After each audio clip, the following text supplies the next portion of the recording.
మగాడివి అంత సిగ్గుపడితే ఎలా బాబు? ఒకసారి అమ్మాయిని చూడు.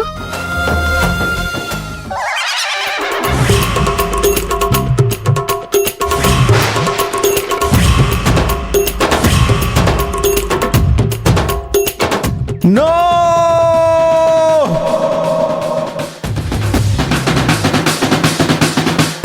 నువ్వు ఆడదానివా మగాడివా? ఈ చిరిగిన ప్యాంట్ ఏంటి, ఈ టీ షర్ట్ ఏంటి, పైన ఆ షర్ట్ ఏంటి, ఆ కళ్ళ జోడేంటి, నెత్తి మీద ఈ టోపీ ఏంటి? అయినా అందరి ముందు ఇలా కాళ్ళ మీద కాలేసుకొని కూర్చోవడం ఏంటి? నీలాంటిది నాకు పెళ్ళంగా కాదు కదా, కనీసం ఈ ఇంట్లో పని మనిషిగా కూడా పనికిరాదు. నిన్ను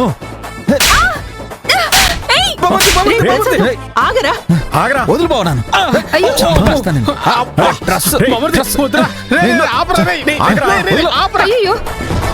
ప్రసాద్,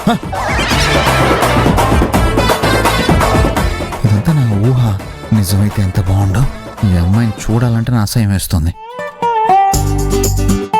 చిచ్చి, సరిపోయిందా ప్రసాద్ గారు? మీకు సూపర్ మ్యాచ్. ఎలాంటి ఆడదైతే నా భారీగా వద్దనుకున్నానో అలాంటి ఆడదే ఇప్పుడు పెళ్లి చూపులకు వచ్చింది. ఇప్పుడు అమ్మకి నేనేమని చెప్పాలి? ప్రసాద్ గారు, మీకు ఆ అబ్బాయి బాగా నచ్చినట్టున్నాడు.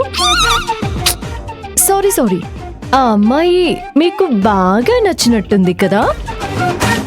కళ్యాణి, నువ్వు లోపలికి వెళ్ళి వీళ్ళందరికీ స్వీట్లు హాట్లు తీసుకుని రాపో. అలాగేనండి.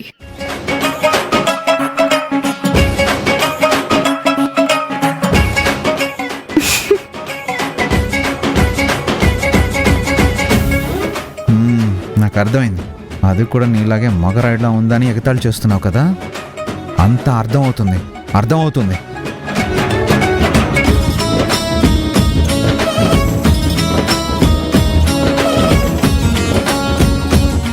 తీసుకోండి. నో!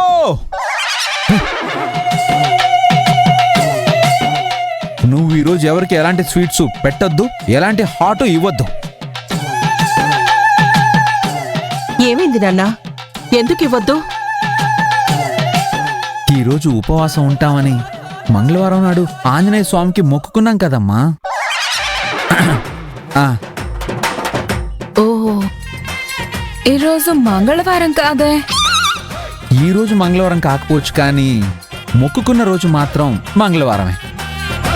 అందుకే ఈరోజు ఎవరు ఏమీ తినకూడదు, కటిక ఉపవాసంతో ఉండాలన్నమాట. మీరు మొక్కుకుంటే మీరు ఉపవాసం ఉండండి, అంతేగాని ఇంటికొచ్చిన అతిథులకు పెట్టకపోతే ఎలా? నాన్నగారు, నేను మొక్కుకుంది మనం మాత్రమే తినము అని కాదు. మన ఇంట్లో ఉన్నవాళ్ళు, మన ఇంటికొచ్చిన వాళ్ళు ఎవరైనా సరే ఈరోజు ఉపవాసం ఉంటామని మొక్కుకున్నాను. ఓర్ని, ఎంత డ్రామా ఆడుతున్నావురా? వినపడింది కదా, పోయి అవి లోపల పెట్టు. అలాగే.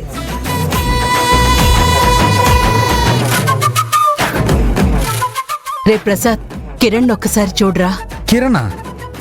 అదేరా, ఆ అమ్మాయి పేరు కిరణ్మయి. ముద్దుగా కిరణ్ అని పిలుస్తారట.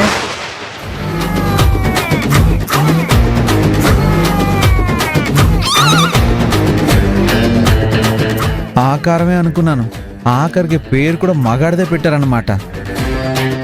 అమ్మాయిని చూడు, సాంప్రదాయానికి సూటు వేసినట్టు, పద్ధతికి ప్యాంటు షర్టు వేసినట్టు, తెలుగుదనానికి మోడ్రన్ డ్రెస్ వేసినట్టు, ఎంత సాంప్రదాయంగా ఎంత పద్ధతిగా ఉందో. వెంటనే ముహూర్తాలు పెట్టించేసి నీ పెళ్లి జరిపించేస్తాన్రా.